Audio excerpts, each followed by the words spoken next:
Welcome to my first reaction video. We'll see how this goes. Today, this one caught my eye. It's by Damian Keyes. It's called The Disgusting State of the Music Industry. And let's see if I can provide some useful commentary. I'll start with the playback speed at normal, but maybe I'll speed it up, I don't know. Today I want to do a Spotify maths lesson, and I want to highlight the issues with the music industry and show you why the entire system is rigged against DIY independent artists. Spotify is the biggest of all of the DSPs, and whilst this is it's been rigged against DIY artists since the inception of the music industry, but anyways. A problem with all of the DSPs, this is a specific Spotify maths lesson. Math or meth? I hope it's math. Spotify has 675 million monthly users. It's got a valuation of over 30 billion, and in 24 it turned over its first full year profit. Okay. Yay. But what do artists, especially independent DIY artists, what do they actually earn from Spotify? Obviously, I know you are artists. I'm assuming it's less than a cent at this point, so substantially less than a cent per stream. I know you can tell me this, but I want to go into breaking down everything using real data and also some reasonable assumptions and some simple math. And then I want to look into why the math doesn't actually math. Okay, it's math or meth. Which one?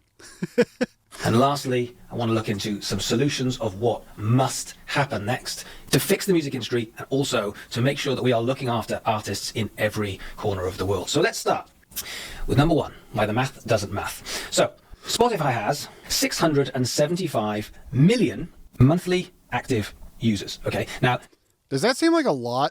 Because in the grand scheme of in the whole world, is that a lot, or is that just a sign that people are listening to less music? I don't know.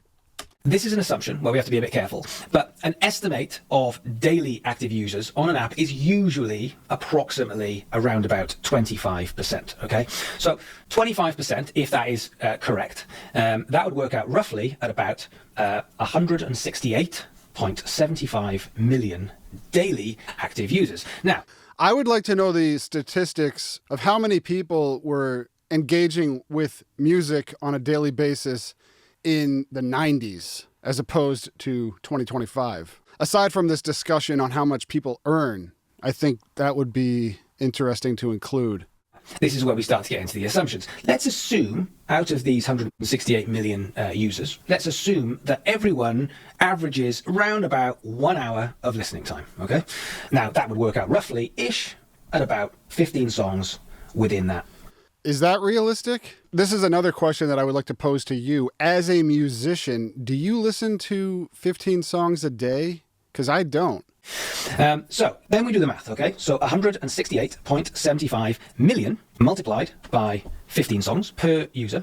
Now that would work out roughly to 2.53 billion streams. So let's round that down roughly to 2.5 billion streams per day. So that's quite a lot of streams, okay? Now, if Spotify is processing around about 2.5 billion streams every single day, let's ask the big question, which is how much do artists actually get paid around this business model? So it's significantly less than a cent now, if I'm correct. Spotify pay per stream, as we are all acutely aware of this number, they pay per stream 0.003 to 0.005. Effectively, a third of 1 cent to a half a cent. I would be interested to see how many people actually end up even earning that. How many artists essentially make nothing at all? Cent per stream. Now, we are going to work off the basis of an average, so therefore we will work off the basis of 0.004. Now, just on that, let me tell you that in I believe it was 2017 or possibly 2018, streaming was slightly higher. You wouldn't be surprised to go back a bit further. At one point, streaming paid out roughly around about 0.7 to 0.9. So therefore, you're looking at a seventh of a cent to almost a cent per stream. But the problem is, 100,000 track gets released every single day. Even back when that was the case, people were complaining that that was too low. Also, adjusted for inflation, which we've gone through significantly in the last 8 years, Supply and demand, more and more and more and more music. The labels have squeezed more and more, which we're going to talk about in a minute. And so what happens is over a period of time, your streaming revenue goes down.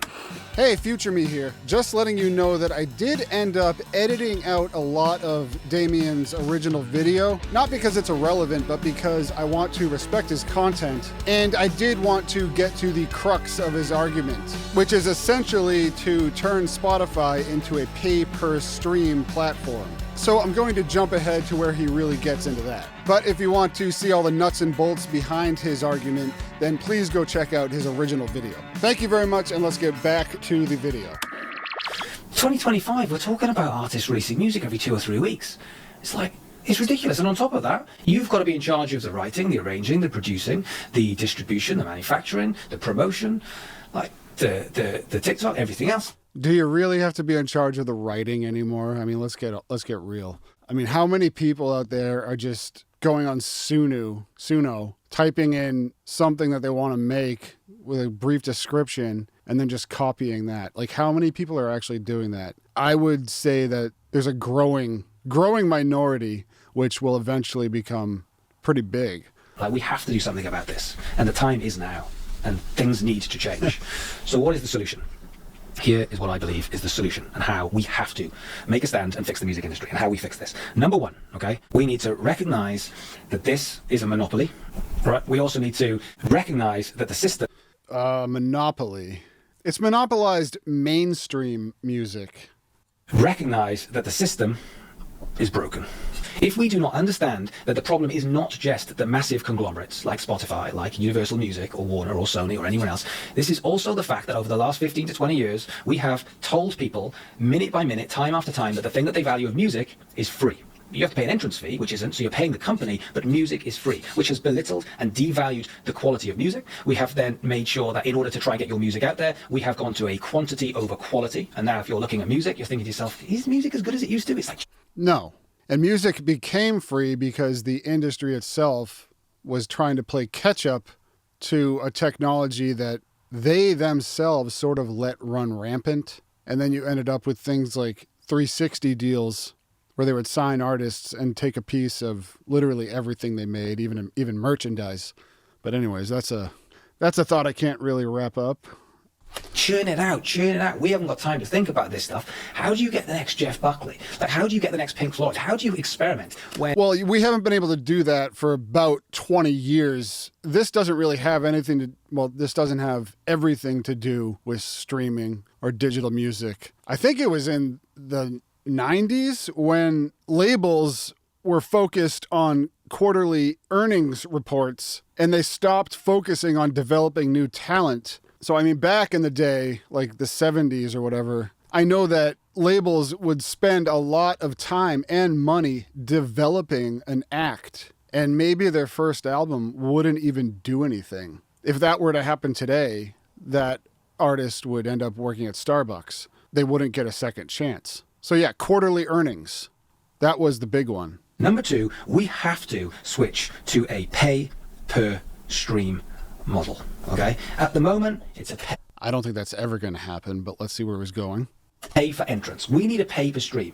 If we have a pay-per-stream, which is you listen to the song and you will get charged for that song, music becomes more purposeful. People aren't just throwing stuff out there and listening to it for 10 hours. They go, hang on, I'm going to listen to music because it's what I want to do, and I'm going to choose the music that I want to listen to, and I'm not just throwing something up for the sake of it. I don't think that's how people are going to listen to music. I mean, if I had to... Like, usually when I go to Spotify, I just let it play. I'm not... And lately, it's actually been YouTube Music where I do this. I'll just turn on, like, an artist radio station, and then it just goes. And, yeah, I have actually heard new stuff through that I probably wouldn't come across any other way. So I don't think this isn't going to work.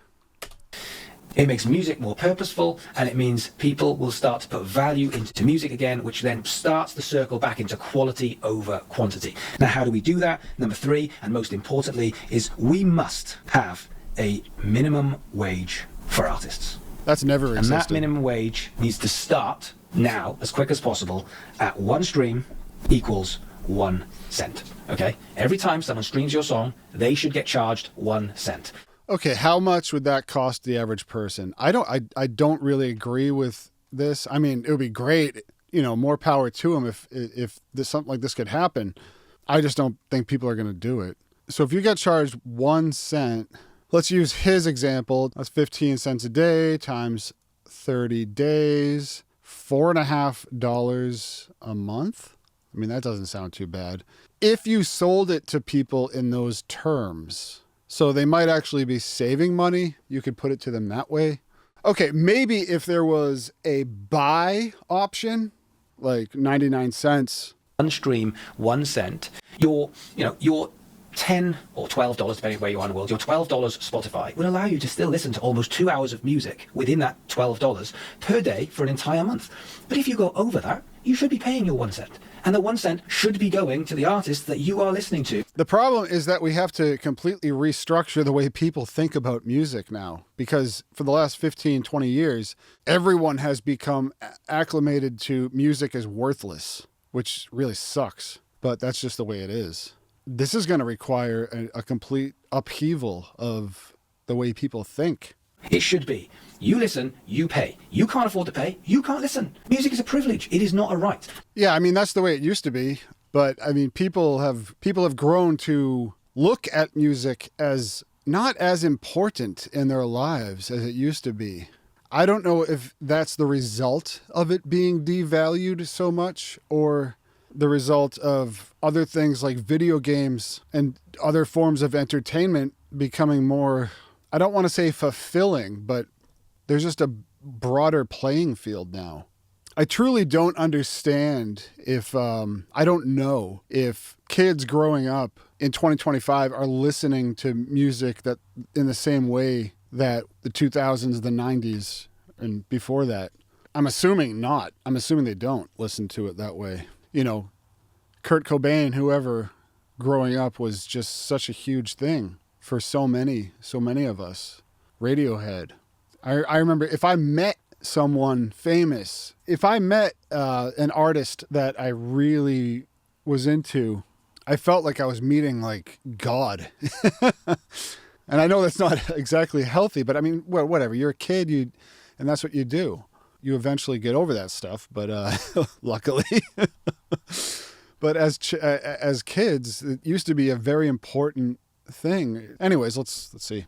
And we all have this soundtrack to our life. And if I want to listen to your work, I should have to pay you something for it. I shouldn't have to pay Spotify, and Spotify will give you something. That worked 10 years ago. Right now, that model is very problematic. Yeah, and we're going to have to retrain the minds of people to put value into music again, which is a very tall order. All we are asking for, right, is a fair playing field. Yeah, the world isn't fair. Life isn't fair. Now, what I mean by that is right now, your $12 that goes to Spotify mostly goes to labels, shareholders, and the 1%. It doesn't go to the artist that you listen to. It doesn't go to the artist I'm listening to. I'm pretty sure most of it doesn't go to you. So therefore... This is what I was talking about earlier. I think Taylor Swift ends up like making money off of lower tier artists somehow. I forget why, but it's kind of fucked up. Instead of saying, look, the labels have the monopoly, the labels have the leverage, the labels have the power, the labels have the playlist push, we say, no, it's a fair game. But what the labels have got is all the experience. And what the labels have got is all of the money. So therefore, they should be able to market. They should be able to do the stuff they've always had to do.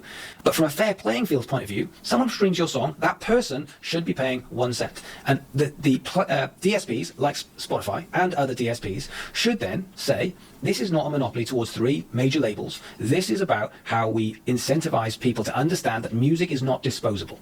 Music is purposeful. Music is important. And the most important message over everything else in this entire video, which is music is not free. That's the message. Good luck. I don't mean to sound like super pessimistic. I hope we can turn this around. I do. Message.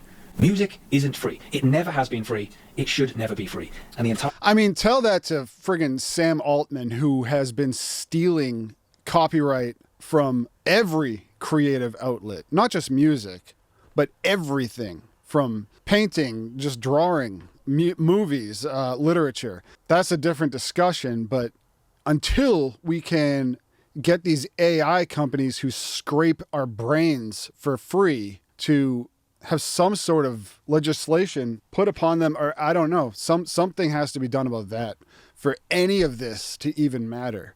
We must change this to a pay per stream model. And more importantly, we must have a minimum wage for artists, which is 1 stream, 1 cent. Yeah, if you can get there. The world doesn't owe you anything as an artist. It actually is an expensive hobby for most people. I'd like to know your thoughts. All right, well, how'd I do for my first reaction video? I just watch videos like this and I wish I had a conversation going. So that's why I thought maybe, I'll give it a shot, you know? Let me know what you think in the comments. And thank you so much for tuning in. I really mean that. And have a great day.